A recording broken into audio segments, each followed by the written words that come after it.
पहला जनसुराज और प्रशांत किशोर है जो कह रहा है कि अगर हम लोग को मौका मिला, जनसुराज को मौका मिला, शराबबंदी 1 घंटा के अंदर हम बंद कर देंगे। सिर्फ जिद है, राजा की जिद है कि हम इसको लागू करेंगे। आपने कहा कि जैसे ही सरकार बनेगी जनसुराज की 1 घंटे के भीतर शराबबंदी आप खत्म कर देंगे। बिल्कुल। क्या फायदा होगा आपको? क्योंकि शराबबंदी से किसी समाज, किसी राज्य, किसी देश का कभी मानव सभ्यता के इतिहास में किसी ने अपना विकास किया हो शराबबंदी के जरिए, इसका कोई प्रमाण कहीं दुनिया में है नहीं। अलग अलग समय काल खंड में प्रमाण ये है कि नहीं, इसके जरिए कोई फायदा नहीं, इससे नुकसान है। दूसरी बात हम लोग बताते हैं, बिहार में नीतीश कुमार और उनके कुछ चेले चपाटे बताते हैं कि गांधी जी ने ऐसा कहा।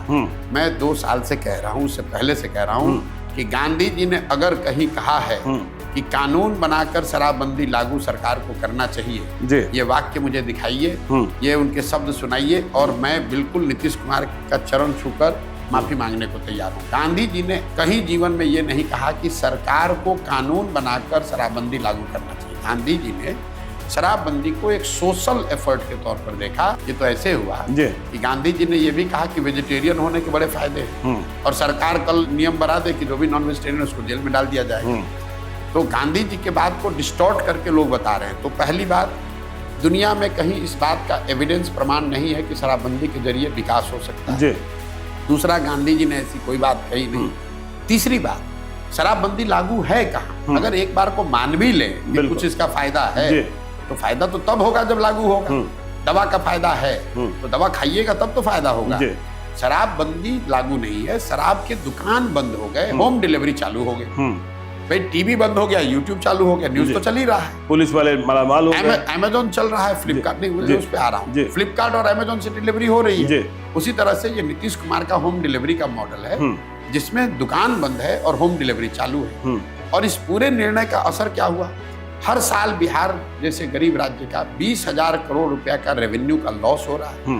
ये पैसा जा कहाँ रहा है? ये पैसा जा रहा है भ्रष्ट पुलिस वालों के पास, अफसरों के पास और माफियाओं के पास। बिल्कुल।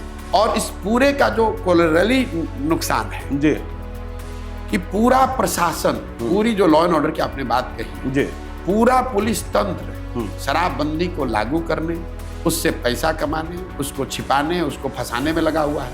सामान्य पुलिसिंग का काम छोड़कर पूरा यही कर रहा है। तीसरी बात सुनिए, टोटल 6,36,000 केस हुए हैं शराबबंदी में अभी तक। 1,13,000 या 14,000 लोग अभी भी अंडर ट्रायल जेल में। जितने लोगों पर केस हुआ और जिसके मुकाबले जितने लोग जेल में हैं, ये ज्यादातर लोग गरीब, पिछड़े, दलित समाज के लोग हैं जो अंडर ट्रायल हैं। फाइनल बात, आपने इसको कहा महिला एम्पावरमेंट के नाम पर, तो भाई सबसे ज्यादा प्रताड़ित तो महिला ही हो रही है इसमें। पुलिस वाले अगर आपको जाकर पकड़ लेंगे तो आपके घर की महिला बेचारी वकीलों के, थानों के चक्कर लगा रही है। तो ना इसका कोई प्रमाण है साइंटिफिक, ना इसका कोई गांधी जी जैसे बड़े लोगों का कहा गया मोरल आधार है, ना आप इसको लागू कर पा रहे हैं। बिहार का नुकसान हो रहा है अलग, महिलाओं का कुछ फायदा नहीं हुआ। पूरी व्यवस्था प्रशासनिक और प्रोसिक्यूशन की व्यवस्था ओवरलोड है। पूरे कोर्ट्स जो हैं ओवरक्लॉग्ड हैं शराबबंदी के केस से। वो तो सुप्रीम कोर्ट कह चुका कि तो क्यों लागू कर रहे हो भाई? सिर्फ जिद है, राजा की जिद है कि हम इसको लागू करेंगे। पहला जनसुराज और प्रशांत किशोर है जो कह रहा है कि अगर हम लोग को मौका मिला, जनसुराज को मौका मिला, शराबबंदी 1 घंटा के अंदर हम बंद कर देंगे।